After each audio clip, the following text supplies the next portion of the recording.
الحمد لله وكفى وسلام على عباده الذين اصطفى أما بعد فأعوذ بالله من الشيطان الرجيم بسم الله الرحمن الرحيم إنا نحن نزلنا الذكر وإنا له لحافظون وقال رسول الله صلى الله عليه وسلم أهل القرآن هم أهل الله وقال رسول الله صلى الله عليه وسلم خيركم من تعلم القرآن وعلمه صدق الله مولانا العظيم وصدق رسوله النبي الكريم ونحن على ذلك لمن الشاهدين والشاكرين والحمد لله رب العالمين۔ میں دل کی گہرائیوں سے صمیم قلب سے اپنے برادر عزیز قاری شجاع الدین صاحب دامت برکاتہم العالیہ کو دو مبارکباد پیش کرتا ہوں۔ ایک تو اس بات کی مبارکباد پیش کرتا ہوں کہ ایسی خوبصورت محفل اہل علاقہ کے لیے سجائی ہے جس میں نماز عشاء کے بعد سے لے کر اور رات کے کئی پہروں تک قرآن کی صدائیں اور آوازیں گونجیں۔ ایک تو اس بات پر دل کی گہرائی سے مبارکباد پیش کرتا ہوں، اور دوسرے قاری صاحب کے یہ صاحبزادے جو ماشاءاللہ بڑی خوبصورت کمپیرنگ کر رہے ہیں، اللہ تعالیٰ ان کی نظر بد سے حفاظت فرمائے، یہ تازہ تازہ عالم دین بن کر آئے، قاری بھی ہے، تو یہ دوسری سعادت ہے، اس پر دوسری مبارکباد پیش کرتا ہوں دل کی گہرائیوں سے۔ اللہ تعالیٰ اس بچے کو ان کے گھرانے کے لیے، سارے علاقے کے لیے علم کا ایک جگمگاتا ہوا روشن مینار بنا۔ دیکھیے قرآن مجید کے حوالے سے یہ محفل سج رہی ہے، اور یہاں بڑی دیر تک قرآن کی صدائیں گونجیں۔ قرآن مجید کے حوالے سے دو باتیں بڑی اہم ہیں، سمجھنے سے تعلق رکھتی ہیں۔ ایک بات تو یہ ہے کہ قرآن کسی بھی حال میں اجر سے خالی نہیں، قرآن کسی بھی حال میں اجر سے خالی نہیں، یعنی ایسا نہیں ہو سکتا کہ قرآن مجید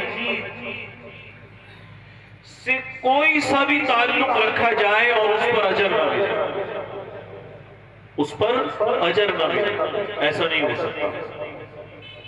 یہ واحد کتاب ہے جسے چھونے پر بھی اجر ہے۔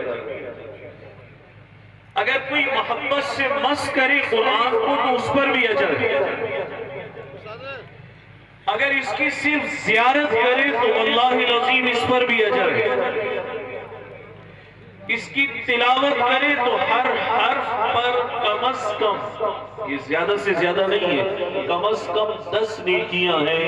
حدیث شریف میں آتا ہے حضور علیہ السلام نے سمجھانے کے لیے الف لام میم پڑھا اور فرمایا اس پر 30 نیکیاں ہیں، الف پر 10، لام پر 10 اور میم پر 10۔ تو صرف چھونے پر بھی اجر ہے، صرف زیارت پر بھی اجر ہے، اس کے پڑھنے پر بھی اجر ہے، قرآن کی تلاوت سننے پر بھی اجر ہے۔ اور تعجب خیز بات یہ ہے قرآن سمجھ کر پڑھے یا بغیر سمجھے پڑھے، دونوں صورتوں میں اللہ نے اسے اجر عطا فرمانا ہے۔ اور اس سے بڑھ کر بات یہ ہے کہ قرآن قاری قرآن پڑھے یہ بیچارہ اٹک اٹک کر چلنے والا قرآن مجید کی تلاوت کرے، اس پر بھی اجر ہے۔ یعنی ہر حال میں قرآن اجر ہی اجر ہے، زیارت پر اجر، چھونے پر اجر، محبت پر اجر، تلاوت پر اجر، قرآن کی پڑھنے پر اجر، اس کی سننے پر اجر، اور پھر شستہ شائستہ بہترین قرآن پڑھے، اس پر بھی اجر، اور کوئی لنگڑا کر پڑھے، گرتا پڑھتا پڑھے، ماہر قاری نہیں ہے، بیچارہ اٹک اٹک کر پڑھتا ہے، حضور نے فرمایا کمال تو یہ ہے اس پر دگنا اجر، اس پر دگنا اجر۔ آپ کہیں گے بھئی یہ تو قاری نہیں ہے، دگنا اجر کس بات پر ہے؟ فرمایا ایک اس بات پر کہ قرآن پڑھ رہا ہے، اور دوسرا اس بات پر کہ اٹک رہا ہے اور تکلیف برداشت کر رہا ہے، اللہ قرآن کے لیے جو تکلیف اٹھائی جائے اس پر بھی اجر عطا فرماتا۔ اور میں آپ سے ایک عجیب بات عرض کروں، دوسری بات تو ہے قرآن اثر سے خالی نہیں ہے، پہلی بات اجر سے خالی نہیں، دوسری بات اثر سے خالی نہیں۔ پڑھنے اور سننے کے حوالے سے ایک بات عرض کرتا ہوں، وہ بات یہ ہے کہ قیامت قائم ہونے کے بعد ساری عبادات ختم ہو جائیں گی۔ جب اہل جنت جنت پہ چلے جائیں گے، نماز نہیں ہے، روزہ نہیں ہے، زکوٰۃ نہیں ہے، حج کا کوئی خیال وہاں پر نہیں ہے، لیکن علماء نے لکھا قرآن جنت میں بھی پڑھا اور سنا جائے گا، قرآن جنت میں بھی پڑھا جائے گا اور قرآن جنت میں بھی سنا جائے گا۔ آپ کہیں گے کون پڑھے گا اور کون سنے گا؟ ایک روایت میں آتا ہے اہل جنت اللہ سے درخواست کریں گے کہ یا اللہ رسول اللہ صلی اللہ علیہ وسلم سے کہا جائے وہ سب جنت والوں کو قرآن سنائے۔ مزہ آئے گا یا نہیں آئے گا؟ مزہ آ جائے گا۔ عیدی شعبان پڑھے اس کا اپنا مزہ ہے، اردن والے پڑھے اپنا مزہ ہے، مصر والے پڑھے اپنا مزہ ہے، شام والے پڑھے اپنا مزہ ہے۔ قرآن لطف سے، تاثیر سے، اجر سے، اثر سے کبھی بھی خالی نہیں ہے، لیکن رسول اللہ اگر پڑھیں گے تو پھر کیسا لطف آئے گا، مزہ آ جائے گا۔